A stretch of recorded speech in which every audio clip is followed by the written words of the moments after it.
This episode is sponsored by the Soul of Business Experience, a leadership community with curated resources for entrepreneurs, solopreneurs, and anyone intent on developing their leadership impact and supercharging their careers. For more information, check the podcast webpage or show notes. Hello, and welcome to another episode of The Soul of Business with Blaine Bartlett.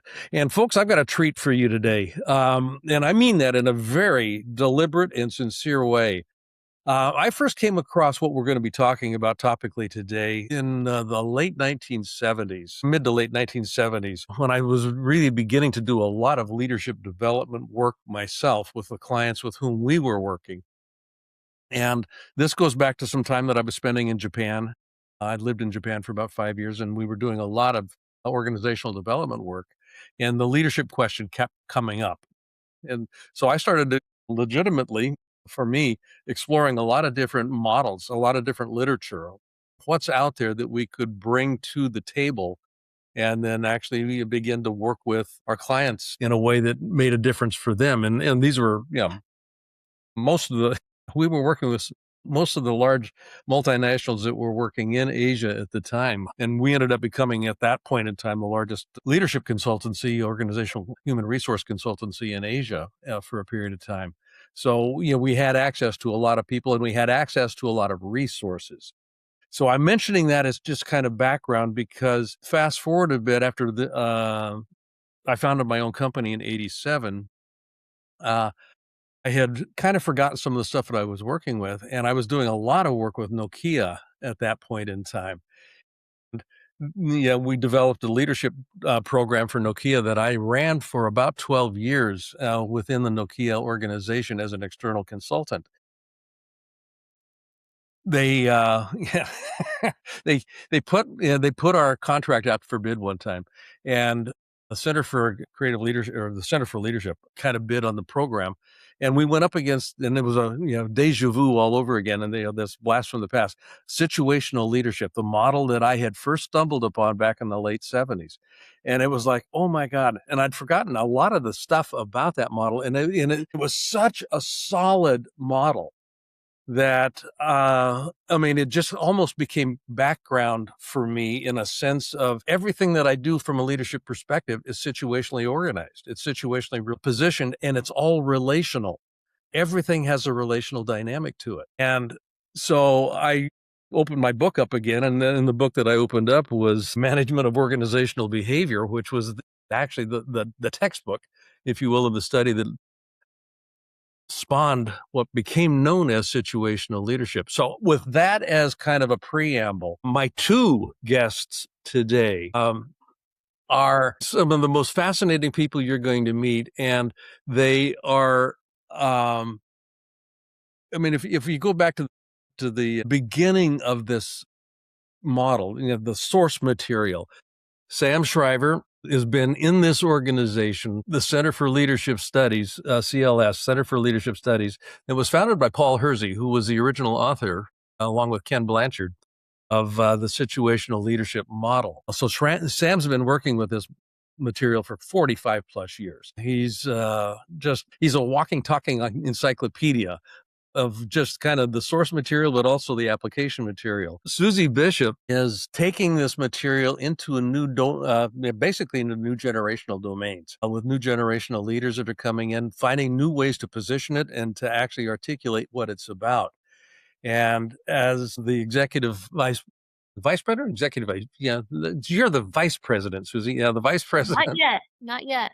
Product development within the Center for Leadership Development here. So I want leadership studies. So I want to welcome both of you, Sam and Susie. Welcome to the show. I am so looking forward to this conversation. Thank you. So are we. Absolutely. Thank you. Thank you very much. And as I said off air, thank you for your many contributions over time to the industry and to what we're going to be talking about. Well, thank you for the acknowledgement and for saying so. You've got a new book coming out, and I'm going to just start with what I would typically kind of begin to close with, but I want to start with it here because I think it's germane to what we're going to be unbundling here. The new book is actually the first book written specifically about situational leadership.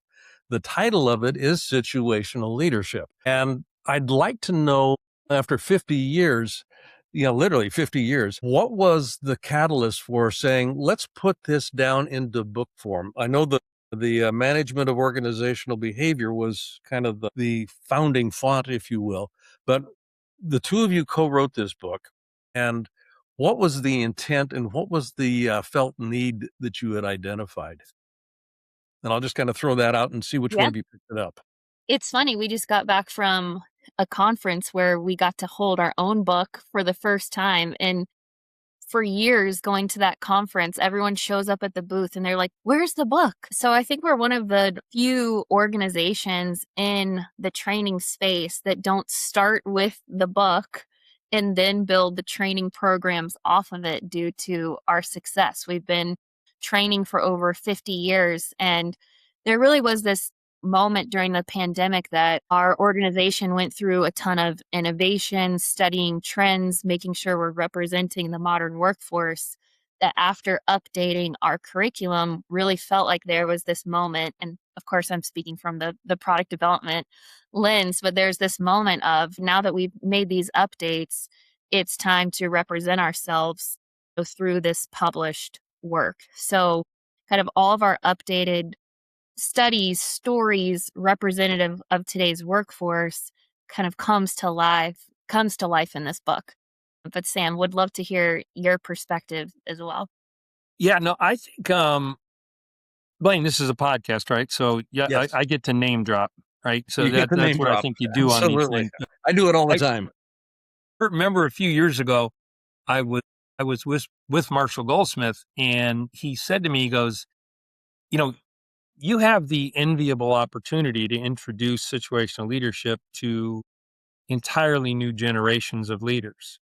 Because like when we were coming up, most of us, we got it in school or in graduate school. There was an academic access, that we had, and that's pretty much gone away. So situational leadership has hung around forever, and it's been in organizations, like you say, for 50 years as kind of core training, especially targeted at new managers. And that's part of the reason that target over time.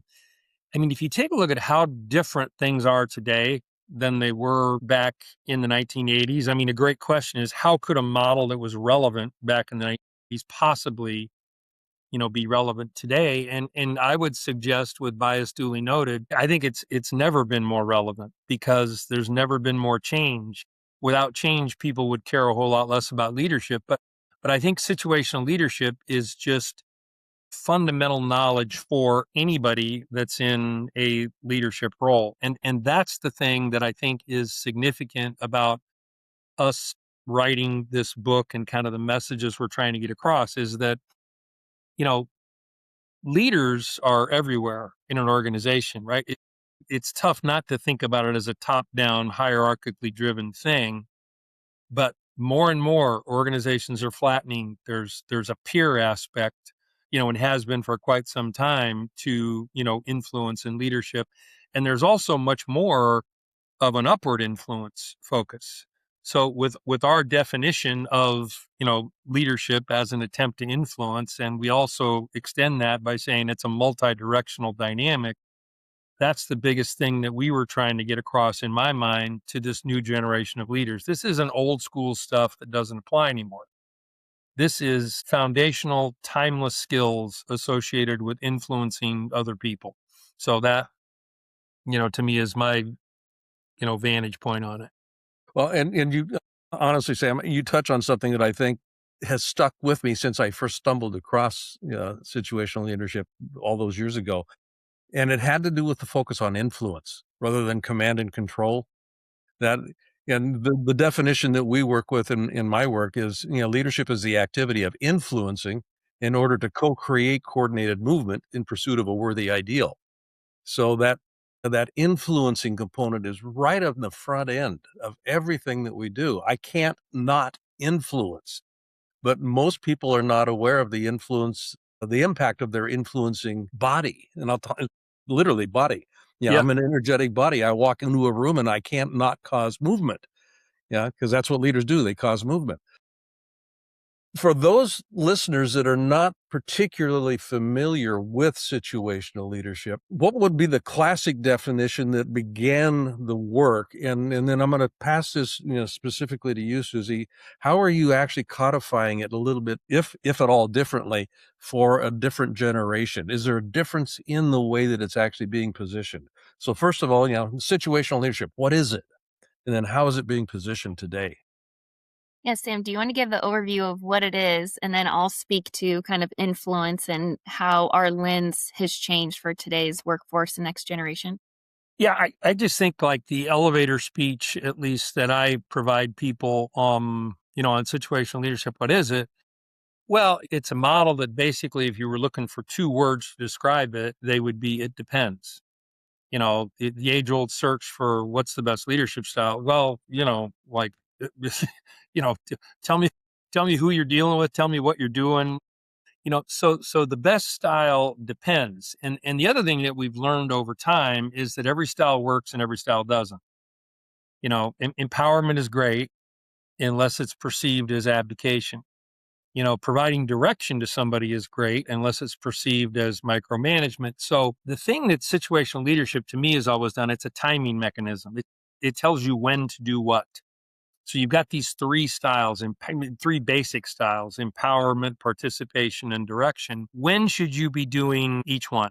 Like when would they align? And they align depending upon the task that you're trying to complete and depending upon the experience level and motivation of the person that you're trying to work through. So maybe that was a long elevator ride, but that's typically my elevator speech, for what is situational leadership. Okay, Yeah. 37th floor. Susie, back to you. I was going to make the same joke. Now that we're on the 50th floor, I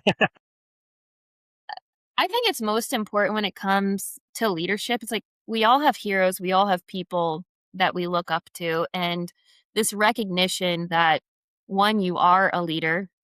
In all Mhm. of these scenarios, you are influencing the behavior of other people. I mean, we're in the age of influencers now. So the most important thing is recognizing your influence on others' behavior. And so really want to develop an awareness in whether it's the next generation or all of the current generations. I think there's now 5 in the workforce that your behaviors have an impact on others. We're also not just leading in the workplace. Again, why I love that definition of leadership is influences. I'm influencing, yes, my peers, yes, the people I manage at work, but how we kind of codified it, like you said, for today's context is we really need to learn how to have accountability for our own workplace experience and utilize situational leadership from a self perspective in leading up in our organizations. We're a part of communities, we're a part of families, we're parents, we play all of these different roles of influence.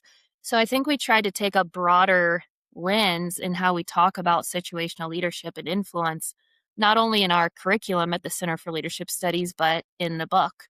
And, there's more conversations now about, do people want to be in management positions? We're kind of in this time of, do people really trust leaders and how people are running organizations? So a lot of people are kind of pushing back on the messiness of management. However, they are still leading in their organizations. They're leading projects, initiatives, maybe smaller breakout teams. So it's even if you don't have the title of manager, we need people to understand a situational leadership approach. And then we talk about change and performance and all the rest with that, developing trust, all of those really important things that come with this approach to leadership. Yeah, and I think I'm sorry, Blaine, but I Yeah, was go just ahead. going to say, um, to, to me, like that is it's it's a dangerous thing as it applies to the soul of business in this day and age that so few people in younger generations aspire to become formal leaders, want they don't want to be judged. They've kind of seen, what managers do and what it looks like, and they go, I'm sorry, I don't want any part of that mess. But when you kind of position, their success in their journey in life is, yeah, you're, as you mentioned, you're influencing every time you walk into a room. You're doing something. Either that or you're standing in the corner and people are wondering why you're there. But you're, you're influencing each and every day in so many different ways. But yeah, Suze, I think that was a great point. Yeah, and it's that influencing piece that it comes back. And Susie, you mentioned management, and there is a distinction between management and leadership. Yeah, that I think it's important for people to understand that they are not the same activities. And just to be very generalized, for me, management is an activity that is organized around stability and predictability. Yeah. So let's get the plans in place and all that kind of stuff. Leadership is a chaos creating mechanism. It's disruptive. It causes change. So the two of them almost are an oil and water sort of a mix, but they have to find a way to actually work together. Yeah. And where I'm going with this has to do with, I think, in part the nature of influence and the nature of what we actually call an organization. Again, pretty generalized and pretty simplistic. I think all any organization is, whether it's a family system or whether it's a large multinational organization or a government body, is a collection of people that are in relationship. That's all any organization ultimately is at the end of the day, collection of people in relationship. And to the degree that the relationships are working well, you got a pretty good shot at being successful. If the relationships start breaking down, all bets are off. Now, the most obvious is obviously the interpersonal relationships. My relationship with you, your relationship with whoever it is that you're interacting with. But we've also got relationship with change. We've got relationship with values, with vision, with work process. I've got a relationship with my chair. And if these relationships aren't working well, my energy and my attention is distracted from what I'm supposed to be doing or could be doing. All of that to be said, and where I'm leading with this, is the nature of change. Change is accelerating, and the pace of change is just, and particularly with the advent of AI and a lot of other things coming into play. My experience with the problem that people have with change is not so much with the change itself, because we can usually make a pretty good business case for why change is happening. The difficulty is the disruption to existing relationships that change causes. And this, I think, is the playing field for leadership. It's a relational activity, which is where influence comes into play. So the question that is going to be netted out of this little soapbox piece here is, how does situational leadership address the varieties of relationships and the relational dynamics that are basically perturbed and brought into play that oftentimes are never even really recognized by traditional management leadership models? How does situational leadership actually begin to address some of that perturbation? I think when it comes to change and how that impacts relationships, and then how can you approach that a little bit better through a lens of situational leadership, is we're seeing, like you said, the rate of change is higher than ever. We're seeing that change initiatives, I think around like 70% fail in a recent study that I looked at. And so much of it is because, one, there's kind of like a lack of trust in where the change came from. It's moving too quickly to actually be able to act upon it. But I think where the real breakdown occurs between the change itself and how it harms like relationships in the workplace is the lack of ability to communicate that change in a way that yourself and your team members can act upon it. So we look at change where a lot of leaders now, we have this data called our lead assessment, which is leadership effectiveness and adaptability description. So it's kind of like your natural leadership tendencies. In the last several years, so many of those tendencies are on what we call the left side of the situational leadership model, which is follower driven. So many leaders now want to be more so on the left side of the model, where they're participating and empowering because they don't want to be seen as a micromanager. Well, with this rate of change in the workplace, what your team really needs is high direction, because they don't know what to do, how to do it. They don't know how to be successful. They don't have all the details around these organizational changes. Well, if you're not on the right side of the model as a leader and you're not communicating those details to your team, that breaks trust, that breaks relationships, that creates an environment where people don't feel like they have psychological safety or that AI is going to take their job or what's going on. It kind of mystifies everything around change. Whereas if leaders could come to terms with the change themselves and communicate in a more direct fashion, I think it not only helps them be more successful, but it maintains or even builds the relationship amongst the team. Yeah. Great. Thank Yeah. you. And am I supposed to go now? Is it okay? Yeah, you're Okay. All right. Here, it's my turn. I got to say something. I mean, Blaine, again, such a pleasure talking to you. But like when you were talking about the distinctions between management and leadership, so to me, management has always been what you do as an influence activity when you know what good looks like. So Mm, you get fresh clay, you introduce them into the system, and you give them the benefit of your experience, and you help them accelerate and get to a point where they have ability and willingness and they get it and they can perform. That's kind of management. Leadership, as you described very aptly, is what you do when you have no idea what good looks like. It's just fresh circumstances. Talk to very few people that can remember this, so I'm ecstatic that I'm on this podcast with you because I'm surrounded by millennials and beyond. It's just the world I live in. But yeah, people actually used to manage change. Remember those days? mhm. Like people in executive positions would see change coming. They would formulate a plan, and as I say, they would come down the mountain with the tablets, and they would tell people, here's how we're going to respond. Yep. Here's what we're going to do. This is what it looks like. That was sort of the way the hierarchy worked, right? Well, in this day and age, managers are still coming down the mountain, but they don't have any tablets. They don't know what to do. So to me, like the way what Susie is describing, very adeptly, that the dynamic that takes place today is you've got leaders and followers, and they're together and they're figuring out what's a good next step to take. Okay, we're in chaos, we're in the rapids, we're trying to survive here. What makes sense as the task, as the thing that we should be doing. Okay, next question, who's got experience with that? Who's got motivation for that? What do you need from me as the manager? So the word we use today more than we ever did in training it in the 80s and 90s, situational leadership, is alignment.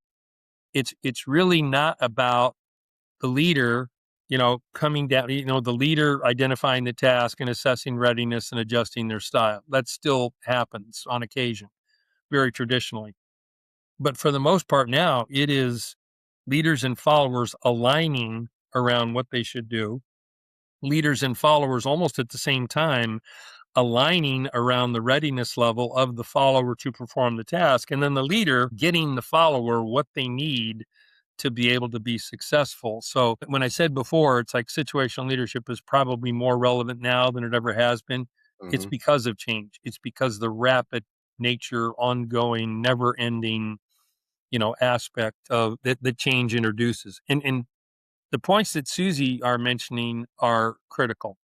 It's like there's such momentum and has been for the majority of our careers around, what you want to do as a manager is be participative. You want to build trust. You want to, in our terms, use that style 3, that kind of hands off, well, what do you think, kind of an approach.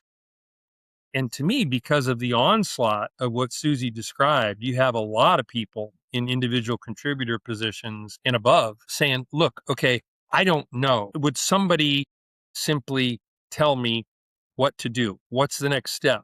And if you don't know, okay, that's fine. But let's, let's figure it out. So at least in some scenarios and in some situations, people are crying for that direction, Yeah. and managers have to be able, if they can't give it to them, to be able to go negotiate next steps with them as it applies to what needs to be done. The idea of certainty has gone out the window. Yeah. Yeah. And I really appreciate, Sam, you're focusing on alignment. I mean, when we're looking at influencing in order to co-create coordinated movement, that's a a longer way of saying, it's the art of creating alignment. Mhm. Yeah, Yeah. participatory alignment. And that, I think, is a completely different mindset shift for folks that are used to thinking of leaders as, an archetype of Patton or something like that, yeah, there's the hill, let's go take it, sort of a thing. Yep. Absolutely. Where does, and Susie, you actually mentioned this a little bit here, navigating change requires more directive, the willingness and the ability to be more directive. Yeah, yeah, my particularly if I'm a millennial or a Gen Xer, where collaboration and yeah, I want to take care of people's feelings and that sort of thing. And I'm being very generalized here, but uh, being directive almost is antithetical to the mindset of what a lot of the younger generations have actually grown up with. And this is my own experience in working with some of the Gen X leaders that I'm actually coaching and working with. What's the major difficulty that you experience or that you've noticed in stepping into a more directive position when the situation actually calls for it? And what's the price we pay if we don't do that? I think that one thing that we would encourage people to stay away from, whether you're the leader or the follower, is like, let's not typecast. So just because I'm more highly directive doesn't mean that I show no relationship and don't have any warmth in how I approach people. Truth be told, I'm actually stylistically more on the right side of the model. I'm more systematic. I follow project plans, very process oriented. So if anything, and Sam can attest to this, I am an over detail sharer. I don't think any one of my people, even though I'm naturally highly directive, would ever say that I'm mean, dismissive, egotistical, like all of these things that kind of get typecasted with a directive leader. So I think that's kind of a misconception of who I want to be as a person and a leader. I think you can have really high trust values, high human centric values, be really people oriented, but also lean into a directive style when that's necessary. We also look at, we don't want to typecast followers. And so no one is an R1, unable, unwilling, and insecure for every single task. And if they are for a particular task, that's not a bad thing. But Yeah. when they're there and when they're navigating change, the best thing that you can do for them, honestly, the nicest, most supportive thing you can do for them is give them direction and help them be successful so that they can develop in a way that's forward moving versus if you were to give them no direction when they were stuck, going through change for the first time or completely new to a piece of work or a task. Um, that actually really doesn't feel good. It feels like you've been completely abandoned. It feels like you're set up to fail. It feels like, you can't really be safe in your environment because you don't really understand where you stand and what's expected of you. So there's a lot of bad feelings that actually come from that, that don't foster relationship and all the positive words that you hear with a more, relational manager or leader. That's good. That's good. Yeah. So Yeah. I think, yeah, go ahead, Sam. Yeah. I was going to say maybe, one thing Susie said and one thing you said stuck in my head. And it's like the relationships are, it's like, it's what leaders do in organizations. They build those things. And I think historically, situational leadership was kind of typecast as it was a model that leaders learned to, get followers to be productive. So it was a task oriented kind of thing. Originally. Like, okay, what are we doing Yeah. and how do we get that done and how do we hit our productivity goals? And clearly today it is three ways to evaluate a leader, right? Productivity, engagement, and retention. Are you getting it done? Do people like working there? And are people staying, especially your best people, right? So, in this day and age more than ever, and it's just going to continue, the pendulum isn't going to swing back. it's more about the relatability, and the relationship, of the leader and the follower. And situational leadership, when you think about it, it's a tool that helps me build a relationship around the work that needs to be done. And if for whatever reason Great somebody distinction. doesn't trust me, well, what better way to build it than to give them what they need when they need it as a leader? More and more they're going to feel comfortable with me. Now, something Susie said that is just critical. It's like, and this is where it's easy to talk about, tough to do. All of us have a style that comes naturally. We don't have to learn it. We don't have to think about it. We don't have to, it's just some of us are naturally directive. We're hammers, so every problem is a nail, right? Some of us are naturally participative. And you hear those people sometimes in our classes saying, I would never tell somebody what to do. Really? Wow, that's interesting. Would you guide them if they were struggling? Would you help them? Would you throw them, Life like, preserver. yeah. And so it really is about understanding what you naturally would do, what you may want to do, and then take a second or two or a minute or two or maybe even a day or two and think about, is that what this situation needs? Is that what this person needs? So regardless of how uncomfortable it may be for me to do one style or the other, that's my job, what I got to do. And everybody that has ever been a successful manager or a successful parent has had to tell somebody that really wanted to do something no.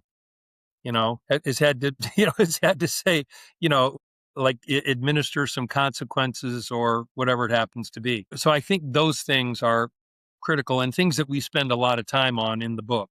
Like, here's what it looks like today. This is Beautiful. what's going on. You said something there that I'd never heard it put this way. I love this, and I'm going to steal it. And That's I'll fine. give Go ahead. Go ahead, I'll give because I steal a attribution. I'll bunch of give stuff. attribution. But leadership is about building, and I actually wrote this down: building a relationship around the work that's being done. Building a relationship around the work. So that's fungible. I mean, it's going to be always in motion, which I love this because now it literally moots the idea of I have to be a certain way all the time. I need to be able to, find flexibility becomes the watchword here at that point in time. I love that distinction. I'm actually truly going to steal that. By the way, I'm sure you've heard the thing like, stealing is when you take somebody else's idea and use it as your own. Research is when That's you steal from a bunch of people, so exactly. so We're- I'm giving you permission. Go ahead. If you like Thank that, you. I'm honored by it. Yeah. One last, and I'm mindful of your time here. I don't want to take too much of it. I've got one final question that I would like to move into, though, and it has to do with kind of the nature of relationship. Excuse me. If everything is a relationship in an organization, the lifeblood of any relationship, the foundation is trust, but the lifeblood is communication. And it's been my experience that the purpose of any communication, I don't care really what the communication is to produce some result, whether it's check a fact or create a relationship or whatever it is. The purpose of a communication process is to produce a result. The purpose of leadership is exactly the same thing, to produce a result. Leadership and communication mastery are the same thing. So if I want to be a masterful leader, I need to be a masterful communicator. Where does situational leadership assist me in becoming more masterful as a communicator? Great question.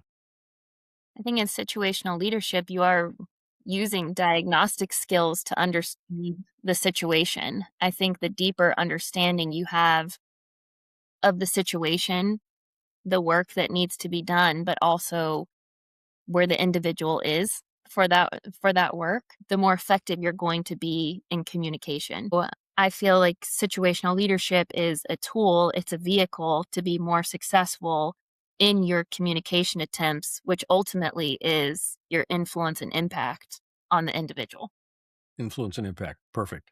I Sam? completely agree there, but feel compelled to add something myself, right? I could just say, okay, drop the mic. But yeah, there are like 4 foundational competencies that the situational leadership model has its foundation for the 50 years that it's in existence.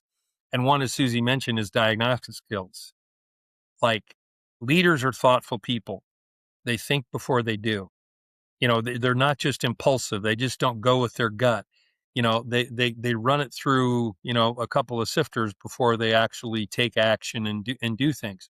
So first and foremost, leaders are good at diagnosis. Secondly, they're good at adapting, as the word situational leadership might imply. Doesn't matter, okay, what you're comfortable with, or it's you've got to be able to move in a variety of different directions. So those are kind of the first two steps of situational leadership. And if you think about it, as Susie mentions again, if you get those two steps right, communication becomes the most natural, logical extension of the leadership equation possible. And communication, by the way, is the third competency. But if we agree on the task and we're aligned on the readiness level of the follower, so if I know somebody is able and willing to perform, they're very good at it, they have a track record of what they're doing, and they love doing it, well, then clearly, for the task in question, clearly I need to empower them. That's common sense. That's where the common sense nature of situational leadership comes. Clearly, if they're at the other end of the continuum, if they've never done this thing before and they don't have any idea, and it's pretty obvious they're insecure about it, well, that's where they need the benefit of my experience, whether I'm comfortable giving it or not. So those three things really, really fit together.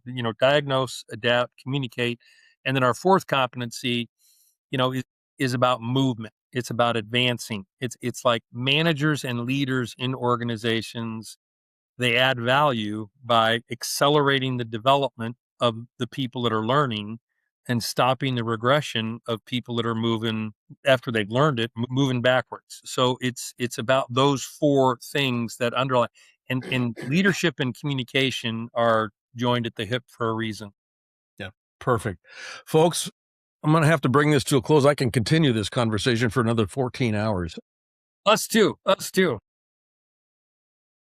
Sam Shriver, Susie, Bishop, I want to just thank you both for being such incredibly informative guests. Folks, the book is called Situational Leadership, The Model for Leading Others, Navigating Change and Unlocking Performance. It is available as of now. By the time this airs, it will have just landed. So pick up a copy at all of the regular places. You will not be disappointed, particularly if you are in a position of leading any kind of an organization or leading a family or leading yourself. It's applicable across all of these things. As always, first of all, before I close off here, where can people find out more about what you guys are doing at the Center for Leadership Studies? Yeah, our website is Situational. That's simple. How did you get that? Yeah. We've had that for a while now. Okay. So situational.com, and would love to meet you all on LinkedIn as well. So Susie Bishop, Sam Shriver. Beautiful. Folks, this has been The Soul of Business with Blaine Bartlett. Two extraordinary guests today. I hope you've enjoyed this as much as I have had a time in actually talking with these two fascinating people. As always, I'm going to sign off with just this admonition. Grew up on a farm, very familiar with how nature works. Everything in nature serves in some way, shape, or form as a center of distribution. There is nothing in nature that serves long-term as a center of accumulation. Those parts of nature that try to do that as a center of accumulation will end up stagnating and dying. You are a part of nature. Find a way in your life to go out and be a center of distribution. You will find that your life works a whole lot better. Give away a smile, give away a hug, tip the bill, whatever it is that you can do, but be a center of distribution in your life. It's an abundant universe that will always come back to you. And until next time, thanks for listening. This is The Soul of Business with Blaine Bartlett, and I am your host, Blaine Bartlett. Take care. Thank you so much, Blaine. Really appreciate it. This episode is sponsored by the Soul of Business Experience, a leadership community with curated resources for entrepreneurs, solopreneurs, and anyone intent on developing their leadership impact and supercharging their careers. For more information, check the podcast webpage or show notes. Hi, I'd like to ask you to do something for me if you wouldn't mind. If you like this episode, I'd like you to not only subscribe on your favorite site, but I'd also like you to give a rating. Ideally, a 5-star rating would be greatly appreciated. But I think more importantly also would be just some comments. That helps with the algorithm and it helps build the audience with this. And more than anything else, if you could invite somebody else to listen, just share this episode with a friend, with a colleague. And I'd like to see how we can grow the soul of business. I think it makes a difference. Thanks.